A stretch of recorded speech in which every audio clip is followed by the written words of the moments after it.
మీ అందరికీ నా హృదయపూర్వక వందనాలు. చెమ్మగలిగిన దేవుని పిల్లారా, మీరు ఉదయాలు వెలిగించే మాటతో దేవుడు కొన్ని మాటలు తీసుకొని మీ అద్దకు వచ్చున్నాడు కనుక మీరు నేను కలిసి ప్రభు మాటలు ధ్యానం చేసుకుందాం. రాత్రి కాలం నుంచి మిమ్మల్ని, మీ కుటుంబాన్ని, మమ్మల్ని, సంఘాన్ని, సమస్తాన్ని కృపతో జ్ఞాపకం చేసుకొని ఊపిరిని జీవాన్ని ఇచ్చిన దేవుడికి మన ప్రభు అయిన యేసుక్రీస్తు వారి నామములో శిరస్సు వంచి వందనాలు తెలియచేసుకుంటూ చెమ్మగలిగిన దేవుని పిల్లారా, ఈరోజు దేవుడు ఏ మాటలు చేస్తే మన హృదయాలు వెలిగించాలనుకుంటున్నాడు ఒకసారి మనం వాటిని ధ్యానం చేయగలిగితే దేవుని పిల్లారా, మరి లూకా సువార్త 6వ అధ్యాయము 38వ వచనం రాయబడ్డ మాట, క్షమించుడి అప్పుడు మీరు క్షమింపబడును రాయబడింది దేవుని పిల్లారా. అంటే ఒకరిని మనం క్షమించగలిగితే ఎదుటివారంట మనల్ని క్షమిస్తాడంట దేవుని పిల్లారా. దేవుడు మనకు నేర్పిన విద్య ఇది భాష అని చెప్పుకోవచ్చు దేవుని పిల్లారా.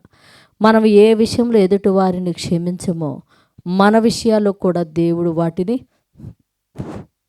క్షమించడు దేవుని పిల్లారా. చాలాసార్లు అనుకుంటుంటాం, ఎందుకు మా జీవితంలో ఇది జరగట్లేదు, ఎందుకు అవ్వట్లేదంటే నీకు క్షమించే గుణం లేదు కనుక దేవుడు నీ వలన నీకు జరగాల్సిన ఏ విషయాలు కూడా క్షమాభిక్ష పెట్టట్లేదని మనం గుర్తు చేసుకోవాలి. కనుక భూమి మీద ఒకళ్ళను ఒకళ్ళు క్షమించుకునే గుణము దేవుడు ఆయుధముగా మనకు ధరింప చేస్తే దేవుని పిల్లారా, మనలో గొడవలు కానీ, తగాదులు కానీ, కొట్లాటలు కానీ ఉండవు. కనుక అట్టి క్షమించగలిగే గుణం మనకు దేవుడు ఇచ్చినట్లు ప్రార్థన చేద్దాం.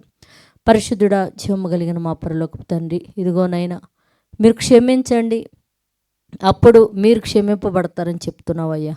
క్షమించే గుణము మాకు దయచేయమని నా తండ్రి, అట్టి గుణాన్ని మాకు ఆయుధముగా మీరు ధరింప చేయమని అడుగుతూ తండ్రి, ఎంతమంది అయితే నీ పిల్లలు నాయనా ఇదిగో తండ్రి పొట్ట చేత పట్టుకొని పనులకి వెళ్తున్నారు, పొలం పనులని, వ్యాపారాలని, ఉద్యోగాలని, చదువులని, చిన్న చిన్న చేతి పనులు చేసుకోవడానికి బిడ్డలు బయటికి వెళుతుండగా ఎలాంటి ప్రమాదాలు లేకుండా వెళ్ళి సాయంత్రం గృహాలకు చేరి కుటుంబాలతో చేరి నిన్ను ఆరాధించే భాగ్యమని గురించి సహాయం చేయమని మా రక్షకుడు నీ కుమారుడు యేసే పరిశుద్ధ నామములో ప్రార్థన అడుగుతున్నాం తండ్రి, ఆమేన్. మీ అందరికీ నా హృదయపూర్వక వందనములు.